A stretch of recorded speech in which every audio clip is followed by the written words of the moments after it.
নমস্কার বন্ধুরা, রুবিস kitchen and ব্লগসে সবাইকে স্বাগতম। সকালবেলায় ঘুম থেকে উঠেই একটু বসেছি, ঠাকুরের নাম করছি, দেখি বিড়াল ছানা দুটো কি সুন্দর খেলা করছে। ওরা আপন মানে ওদের মতন ওরা খেলা করে, যাই হোক খেলা করুক। আমি এদিকে চলে এসেছি। আকাশের কী অবস্থা!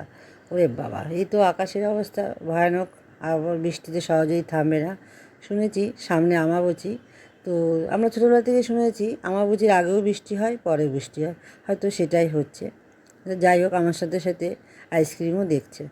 ঘরে এসে ঘর দর পরিষ্কার করে নিলাম, ফ্রিজটা পরিষ্কার করলাম, উপরটা মুছলাম কলিং দিয়ে, সব ঘর ঝাড় দিয়ে ঘর মুছলাম, ঠাকুর বাসন ধুলাম, রান্নাঘর পরিষ্কার করলাম, মানে এভরিথিং। আবার কাচাকুচিও করতে হলো, কেচে জল ঝরিয়ে মেলে দেবো, ঘরেই মেলে দিচ্ছি, ফ্যানের তলায় শুকোচ্ছে।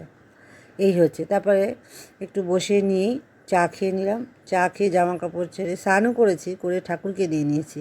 ঠাকুরের কাজটা আগে সেরেছি, দিয়ে নিয়ে তারপরে সকালে টিফিনটা রেডি করছি। টিফিন বলতে তরকাটা ছিল বলে তা রুটিটা শুধু করেছি, আর আম দিয়ে সবাই টিফিন খেয়ে নিলাম। দুপুরে রান্নাও করতে হবে। আজকে না বাজার থেকে ইলিশ মাছ এনেছিল, অনেক দিন ইলিশ মাছ খাবো, তো এনেছে বেগুন আর কাঁচকলা দিয়ে ইলিশ মাছ পাতলা ঝোল করেছি। মা তো অসুস্থ, সেই জন্য বেশি রিস্ক করা যাবে না, যেন পাতলা ঝোল রান্না করেছি। করে সবাই মিলে দুপুরেও খাওয়া দাওয়া করে নিলাম। করে আরেকটু কাজ ছিল, রান্নাঘরটা আবার একটু পরিষ্কার করে নিলাম। করে তারপরে দুপুরবেলায় বসে একটু সিনেমা দেখলাম সবাই মিলে, মাও দেখলো। দেখে বাজার যেতে হবে, অনেক কাজ, বাজারেও গিয়েছিলাম, টুকিটাকি জিনিস কিনে এলাম।